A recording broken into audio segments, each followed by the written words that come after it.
गुरु गंगे गुरु बावरे गुरु के रहित दास प्रेरणादायक कहानी है और इस दोहे का अर्थ मैं आपको वीडियो के लास्ट में बताऊंगी। राधे कृष्ण व्यूअर, हम उम्मीद करते हैं आप जहां होंगे स्वस्थ होंगे। ये कहानी विष्णु भगवान और नारद जी की है। एक बार की बात है, नारद जी विष्णु भगवान जी से मिलने गए। भगवान ने उनका बहुत सम्मान किया। जब नारद जी वापस गए तो विष्णु ने कहा कि हे लक्ष्मी, जिस स्थान पर नारद जी बैठे थे उस स्थान को गाय के गोबर से लीप दो। जब विष्णु ने यह बात कह रहे थे तब नारद जी बाहर से ही खड़े होकर उन्हें सब सुन लिया और वापस आ गए और विष्णु भगवान जी से पूछा, हे भगवान, जब मैं आया तो आपने मेरा खूब सम्मान किया, पर जब मैं जा रहा था तो आपने लक्ष्मी जी से ये क्यों कहा कि जिस स्थान पर नारद जी बैठे थे उस स्थान को गोबर से लीप दो।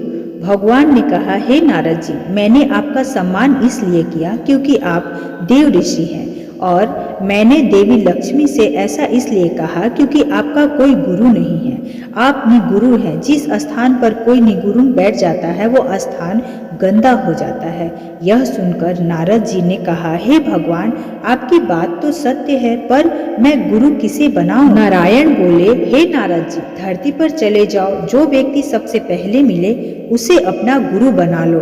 नारद जी ने प्रणाम किया और चले गए। जब नारद जी धरती पर आए तो उन्हें सबसे पहले एक मछली पकड़ने वाला एक मछुआरा मिला।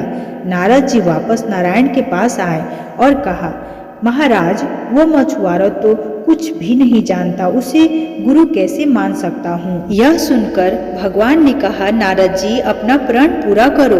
नारद जी वापस आए और उस मछुआरे से कहा, मेरे गुरु बन जाओ। पहले तो मछुआरा नहीं माना, बाद में बहुत मनाने से मान गया। मछुआरे को राजी करने के बाद नारद जी लौटकर भगवान के पास गए और कहा, हे भगवान, मेरे गुरु जी को तो कुछ भी नहीं आता, वे मुझे क्या शिक्षा देंगे?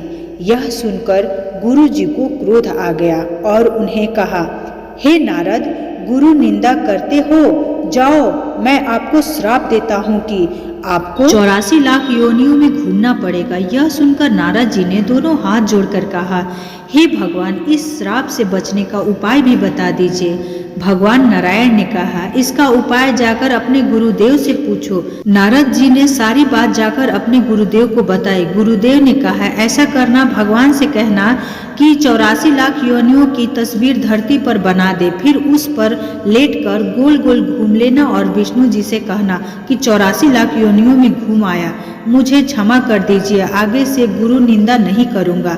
नारद जी ने विष्णु जी के पास जाकर ऐसा ही किया। 84 लाख योनियां धरती पर बना दो और फिर उन पर लेटकर घूम लिया और कहा, नारायण जी, मुझे क्षमा कर दीजिए, आगे से कभी गुरु निंदा नहीं करूंगा। यह सुनकर विष्णु जी ने कहा, देखो, जिस गुरु की निंदा कर रहे थे उसी ने मेरे पाप से बचा लिया। नारद जी, गुरु की महिमा परम्पार है।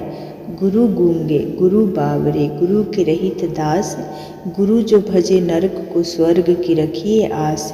गुरु चाहे गूंगा हो चाहे गुरु पागला हो, गुरु के हमेशा दास रहना चाहिए। गुरु यदि नरक को भेजे तब भी शिष्य को यह इच्छा रखनी चाहिए कि मुझे स्वर्ग प्राप्त होगा, अर्थात इसमें मेरा कल्याण ही होगा। यदि शिष्य को गुरु पर पूर्ण विश्वास हो तो उसका बुरा स्वयं गुरु भी नहीं कर सकता। ये कहानी पढ़ने के बाद आप लोगों को कैसी लगी और इस कहानी से आप लोग क्या सीख लेते हैं, प्लीज़ कमेंट में लिखना ना भूलें। अगर आप हमारे चैनल पर नए हैं तो जल्दी से लाइक शेयर सब्सक्राइब कर दें।